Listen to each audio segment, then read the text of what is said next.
హిందువులారా, ఎవరైనా కాంగ్రెస్ నాయకులు మీ ఇంటికి వచ్చి మాకు ఓటేయండి సార్ అని అడిగితే ఈ ప్రశ్నలు అడగండి.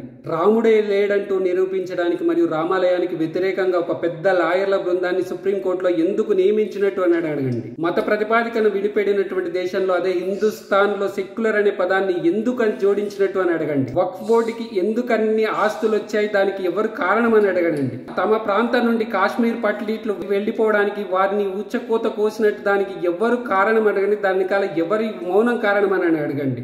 పక్కన ఉన్నటువంటి దేశంలో మైనారిటీలైనటువంటి హిందువులు అక్కడ నరకాన్ని అనుభవించలేక భారతదేశమే దిక్కు అనుకుంటూ శరణార్థులుగా వచ్చినటువంటి హిందువులకు ఆశ్రయం కల్పించి మరియు పౌరసత్వాన్ని కల్పిస్తుంటే ఎందుకు వ్యతిరేకిస్తున్నారని అడగండి. ఎన్ఆర్సీని రాకుండా ఉండడానికి ఎందుకు తీవ్ర ప్రయత్నం చేస్తున్నారని అడగండి.